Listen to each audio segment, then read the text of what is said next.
Hello everyone, जैसा कि आप लोग अगर पहले से चैनल से जुड़े हुए हैं तो आप लोगों को पता होगा कि सीडीपी के और या अदर सब्जेक्ट के सीटेट दिसंबर की तैयारी, दिसंबर या अभी फॉर्म तो नहीं आया, दिसंबर या जनवरी में जो फॉर्म आने वाला है सीटेट का, उसकी तैयारी चल रही है। तो जितने भी बच्चे अभी पहली बार देख रहे हैं, चैनल को सब्सक्राइब कर लीजिएगा। और हम सबसे पहले जो अपनी तैयारी का फर्स्ट स्टेप किए हैं वो पेपर कैसा आता है उससे किए हैं। तो सबसे पहले हम लोगों ने 2018 का पेपर देखा है, उसकी वीडियो आपको मिल जाएगी। सीटेट 2023 के नाम से प्लेलिस्ट बनी हुई है, वहाँ जाके देख लीजिएगा। सीटेट 2019 का सिर्फ एक अभी 10 क्वेश्चन का सेट गया है। आज हम लोग सीडीपी के क्वेश्चन नंबर 11 से आगे का देखेंगे। ये पेपर 2 का है, पेपर 1 का 2018 का, पेपर 2 का 2018 का ऑलरेडी अपलोडेड है, तो जो लोग नहीं देखे हो वो देख सकते हैं। चलिए स्टार्ट करते हैं बिना देरी किए। उसके हिसाब से जब हम लोग एक बार पेपर वगैरह देख लेंगे और जैसे ही वैकेंसी आएगी मैं अपनी स्ट्रेटजी आप लोगों के साथ शेयर करूंगी। बिना किसी कोचिंग के आप आराम से सेल्फ स्टडी से जॉब करते हुए पेपर को आसानी से निकाल सकते हैं। ध्यान रखिएगा, ये सिर्फ एक क्वालिफाइंग है, तो आपको इसके लिए कोचिंग की ज़रूरत नहीं है। अगर सहमत हो तो लाइक कर दीजिएगा और अपने विचार सुझाव जो भी हो आपको लगे आप मुझे भी भेज सकते हैं। निम्नलिखित प्रश्नों के उत्तर, तो यहाँ पे 10 क्वेश्चन नंबर 10 तक हो चुका है। क्वेश्चन नंबर 10 तक हम लोगों ने देख लिया था। क्वेश्चन नंबर 11 देखते हैं सीडीपी के। अनेक शोध अध्ययनों से पता चलता है कि शिक्षक लड़कियों की अपेक्षा लड़कों से अधिक पारस्परिक क्रिया करते हैं। इसका सही विवेचन क्या है? Several research studies show that teachers have more overall interaction with boys than girls. What is the correct explanation for this? लड़कियों की तुलना में लड़कों में शैक्षिक क्षमताएं काफ़ी अधिक होती हैं, या लड़कियों की तुलना में लड़कों को अधिक अवधान की आवश्यकता होती है। यह शिक्षण में लिंग पक्षपात का एक उदाहरण है। कक्षा में लड़कियों की तुलना में लड़कों को अधिक आसानी से नियंत्रित किया जा सकता है। तो इंग्लिश में भी देख लेते हैं। Boys have much more academic capabilities than girl. Boys need more attention than girls. This is an examples of gender bias in teaching. Boys are easier to manage than girls in the classroom. तो gender bias पे हमेशा ही एक question आता है, कोई भी CTET हुआ हो तो ये टॉपिक आपको पढ़ना ही है, और इसका option number 3 is the correct answer, जहाँ पे जेंडर बायस की बात की गई है। यह शिक्षण में लिंग पक्षपात का एक उदाहरण है। 11 का answer number 3 is the correct answer. Next question देखते हैं।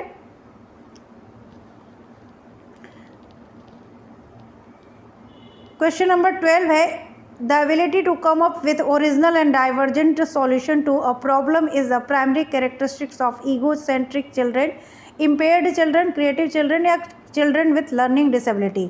एक समस्या को मूल व अपसारी समाधानों के साथ करने की योग्यता निम्नलिखित में से किसकी एक प्राथमिक विशेषता है? अहंग केंद्रित बच्चों की, क्षतिग्रस्त बच्चों की, सृजनात्मक बच्चों की, या अधिगम अशक्तता वाले बच्चों की। ठीक है, तो 12 का क्वेश्चन नंबर 12 का आंसर नंबर 3 यानी क्रिएटिव चाइल्ड जो होते हैं, सृजनात्मक बच्चों की, यह एक प्राथमिक विशेषता है। ठीक है, नेक्स्ट क्वेश्चन देखते हैं। Question number 13, What instruction adaptation should our teachers make while working with a student who are visually challenged? Speak clearly and use a lot of touch and feel material. Use a variety of visual representation. Orient herself so that the students can watch her closely. Focus on a variety of written tasks, especially worksheet. दृश्य रूप से बाधित विद्यार्थियों के साथ कार्य करते समय एक शिक्षक को किस प्रकार के अनुदेशन अनुकूलन करने चाहिए? स्पष्ट रूप से बोलना तथा छूकर महसूस करने वाली सामग्रियों का अधिक मात्रा में प्रयोग करना, कई प्रकार की दृश्य प्रस्तुतियों का प्रयोग करना, स्वयं अभिविन्यास करना ताकि विद्यार्थी उसे ध्यान से देख सके, अनेक प्रकार के लिखित कार्यों विशेष रूप से वर्कशीटों पर ध्यान केंद्रित करना। तो यहाँ पे दृष्टि रूप से बाधित विद्यार्थी की बात की गई है, तो उनके साथ काम करते समय किस प्रकार के शिक्षक को किस प्रकार के अनुदेशन अनुकूलन करने चाहिए।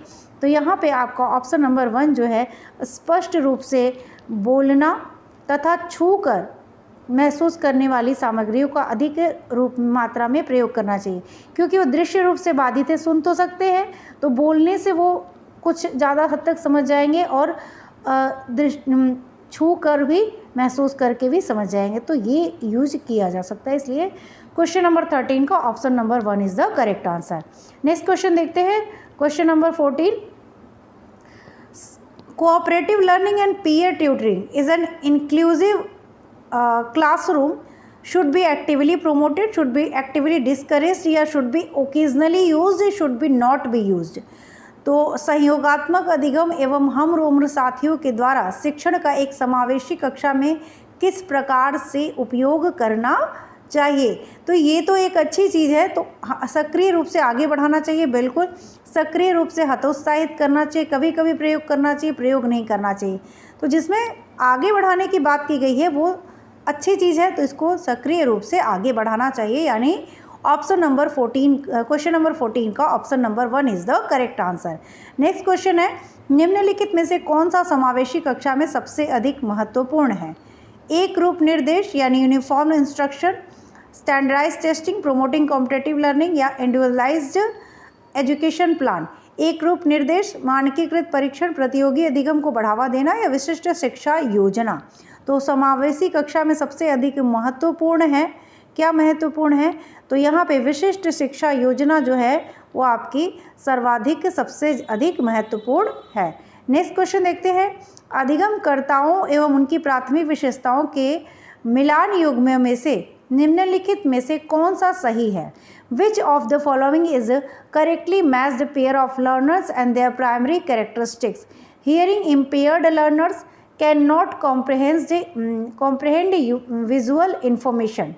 Dyslexic learner lack reading and writing fluency. Creative learners hyperactive, slow in completing verbs. Attention deficit learner high motivation, can sustain attention for long periods of time. अधिगमकर्ताओं एवं उनकी प्राथमिक विशेषताओं के मिलान युग्मों में से निम्नलिखित में से कौन सा सही है। तो श्रव्य क्षतिग्रस्त अधिगमकर्ता दृश्य सूचनाओं को समझ नहीं सकते। पठन अक्षमता अधिगमकर्ता धारा प्रवाह पढ़ने एवं लिखने में कमी है। सृजनात्मक अधिगमकर्ता अति सक्रिय कार्य को पूरा करने में धीमे हैं। अवधानात्मक कमी अभिकर्ता उच्च अभिप्रेरणा, लंबे समय तक अवधान बनाए रख सकते हैं। तो 16 का ऑप्शन नंबर 2 जो है वही आपका क्या है, सही है, क्योंकि पठन अक्षमता अधिगम जो होती है वो पढ़ने लिखने में एक तरीके से बाधा उत्पन्न करती है, तो ये ऑप्शन आपका सही हो जाएगा। नेक्स्ट क्वेश्चन देखते हैं, 16 का option number 2 is the correct answer. Question number 17, आप लोगों में से जो लोग भी देख रहे हैं, अगर पहली बार देख रहे हैं तो 2018 का पेपर ऑलरेडी पेपर 1 हो चाहे पेपर 2 हो, ऑलरेडी आपको अपलोड कर दिया गया है, तो आप वहां से जाके देख सकते हैं। 2019 यानी 2019 का पेपर कर रहे हैं, ऐसे ही करते करते हम 2023 तक के पेपर देखेंगे और उसके बीच में मैं आपकी एनसीईआरटी की बुक जो है वो स्टार्ट करने वाली हूँ। पहले मैं बुक से ही पढ़ाऊँगी, क्योंकि बुक से लाइन बाय लाइन अगर मैं वहाँ से इम्पॉर्टेंट छांटना शुरू करूँ ना तो सबसे ही सारी लाइनों से ही कभी न कभी क्वेश्चंस बने हैं। तो पेपर जो है आपका एनसीईआरटी पढ़ना बहुत ज़रूरी है। थोड़ा बोरिंग हो सकता है, लेकिन जो अगर एक बार में निकालना है और बार बार की मेहनत से बचना है तो आपको एनसीईआरटी पढ़नी पड़ेगी। और मैं उसको जो इम्पॉर्टेंट है उसको हाईलाइट करके ही पढ़ाऊँगी। तो ऑलरेडी मैं देख चुकी होंगी कि क्या इम्पॉर्टेंट है, तो उसी टॉपिक को डिस्कस करेंगे। आप लोग जुड़े रहिएगा चैनल से। सब्सक्राइब नहीं किया तो सब्सक्राइब कर दीजिएगा और एक लाइक ज़रूर करिएगा। अपने कमेंट में अपने सुझाव दीजिएगा, क्योंकि आपके सुझाव से हमें थोड़ा सा गाइड मिल जाता है कि आप लोग मतलब जॉब करते हैं, क्या करते हैं, उसके हिसाब से भी हम क्वेश्चन, ऐसे मैं 10-10 के सेट बना रही हूँ। जो 18 के पेपर थे वो मैंने 30-30 का दिया हुआ था, तो उसी हिसाब से आप लोगों के सुझाव आएंगे तो मुझे ज़्यादा अच्छे लगेंगे। चलिए क्वेश्चन नंबर 17 देखते हैं। पहले से विद्यमान निम्नलिखित में से कौन सा अधिगम के सार्थक सरलीकरण के रूप में परिणित नहीं होता है। तो यहाँ पे नहीं शब्द है और नहीं वाले शब्दों को थोड़ा सा ध्यान से देख लेना चाहिए, क्योंकि हम ये गलती कराते हैं। पहले से विद्यमान ज्ञान से नए ज्ञान को जोड़ना, दोहराने एवं स्मरण करने को बढ़ावा देना, उदाहरणों एवं गैर उदाहरणों का प्रयोग करना, समस्या पर अनेक तरीकों से विचार करने के लिए प्रोत्साहित करना। तो अधिगम के सार्थक सरलीकरण के रूप में परिणित नहीं होता है। जिनको हिंदी नहीं इंग्लिश में करते हैं, which of the following does not result in meaningful facilitation of learning. तो यहाँ पे क्वेश्चन नंबर 17 का आंसर नंबर 2 जो है, ऑप्शन नंबर 2 ये सही हो जाएगा। दोहराने एवं स्मरण करने को बढ़ावा देना, यानी एक तरीके से ये रोट लर्निंग जो है वो उसकी बात की गई है। तो प्रोमोटिंग रिपीटेशन एंड रिकॉल, ठीक है। नेक्स्ट क्वेश्चन देखते हैं, क्वेश्चन नंबर 18। 17 का option number 2 is the correct answer. Next question, question number 18, निम्नलिखित में से कौन सा एक संरचनात्मक परिवेश के साथ अनुकूल नहीं हो सकता। यहाँ भी नहीं का ऑप्शन है। Which of the following would not be consistent with the constructive West environment, students are given frequent opportunities to engage in complex, meaningful, problem-based activities. Students work collaboratively and are given support to engage in task-oriented dialogue with each other. Teachers elicit student ideas and experiences in relationship to key topics and plan teaching learning to elaborate and restructure their current knowledge. Teachers employ specific end of term assessment strategies and give feedback on product rather than processes. तो question थोड़ा बड़ा है, पढ़ने में समय लग सकता है, लेकिन उसको ध्यान से पढ़ के ही करना है। विद्यार्थियों को जटिल, सार्थक एवं समस्या आधारित गतिविधियों में लगे रहने के लिए लगातार अवसर प्रदान किए जाते हैं। विद्यार्थी सहयोगात्मक तरीके से कार्य करते हैं तथा आपस में कार्य केंद्रित वार्ता में लगे रहने के लिए सहयोग दिया जाता है। शिक्षक प्रमुख प्रकरणों के संदर्भ में विद्यार्थियों के विचारों एवं अनुभवों को प्राप्त करते हैं तथा उनके वर्तमान ज्ञान की पुनर्संरचना या विस्तृत करने के लिए शिक्षण अधिगम की योजना बनाते हैं।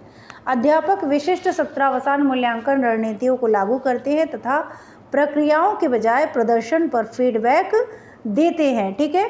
तो यहाँ पे आपका क्वेश्चन नंबर 18 का ऑप्शन नंबर जो है 4, अध्यापक विशिष्ट सत्रावसान मूल्यांकन रणनीतियों को लागू करते हैं तथा प्रक्रियाओं के बजाय प्रदर्शन पर फीडबैक देते हैं, ये ऑप्शन आपका सही हो जाएगा। तो क्वेश्चन नंबर क्वेश्चन नंबर 18 का option number 4 is the correct answer. Next question देखते हैं, क्वेश्चन नंबर 19, एक शिक्षक को विद्यार्थियों को निर्धारित करने के लिए प्रोत्साहित करना चाहिए बजाय के। तो यहाँ पे 2 ऑप्शन आपको फिल करना है। A teacher should encourage student to set rather than, तो किस चीज़ को प्रोत्साहित करना चाहिए और किसकी बजाय। तो आपको अधिगम लक्ष्य को निर्धारित करने, विद्यार्थियों को अधिगम लक्ष्य निर्धारित करने के लिए प्रोत्साहित करना चाहिए प्रदर्शन बजाय प्रदर्शन लक्ष्य के, ठीक है। तो यहाँ पे 19 का ऑप्शन नंबर 1 जो है वो करेक्ट हो जाएगा। तो एक शिक्षक को विद्यार्थियों को अधिगम लक्ष्य निर्धारित करने के लिए प्रोत्साहित करना चाहिए बजाय प्रदर्शन लक्ष्य के। नेक्स्ट क्वेश्चन देखते हैं, क्वेश्चन नंबर 19, और ये यहाँ आज का हमारा जो 19 का CDB का क्वेश्चन है वो 10-10 के सेट में करा रहे हैं। एक और आएगा सेक्शन, और उसके बाद जो हम अदर साइंस के या सोशल के या जो भी आपके लैंग्वेज के हैं उनके जब कराएंगे तो 30-30 के सेट कराएंगे। तो आप लोग ऐसे ही देखिएगा और चैनल पे बने रहिएगा, सब्सक्राइब कर लीजिएगा ताकि आपको पता चलता रहे। और जो भी है अपने फ्रेंड्स को भी शेयर करिए, अपने कमेंट शेयर करिए, लाइक करिए। 20 का क्वेश्चन जो है वो आपका ऑप्शंस पे है, ठीक है। तो निम्नलिखित में से कौन प्रभावी अधिगम रणनीतियों के उदाहरण है। लक्ष्य एवं समय सारणी निर्धारित करना, संगठनात्मक चार्टों में उदाहरणात्मक नक्शे बनाना, उदाहरणों एवं गैर उदाहरणों के बारे में सोचना, हम उम्र साथी को समझाना या स्वयं से प्रश्न करना। तो यहाँ पे प्रभावी अधिगम रणनीतियों के उदाहरण की बात की गई है। तो लक्ष्य एवं समय सारणी निर्धारण करना, ये भी बात सही है। संगठनात्मक चार्टों और उदाहरणात्मक नक्शे बनाना, ये भी सही। उदाहरणों गैर उदाहरणों के बारे में सोचना, ये भी सही है। हम उम्र साथी को समझाना, स्वयं से प्रश्न, सभी जो है option number 4 is the correct answer. Question number 20 का option number 4 is the correct answer. जैसा भी हो आप लोग बताइएगा। और आज की तो वीडियो यहीं पे समाप्त करते हैं। नेक्स्ट वीडियो कल मैं डालूंगी इसके 10 क्वेश्चन और 21 से, और उसके बाद हम अदर सब्जेक्ट के भी इसमें डालेंगे। तो आप लोग लाइक कर दीजिएगा। Thank you.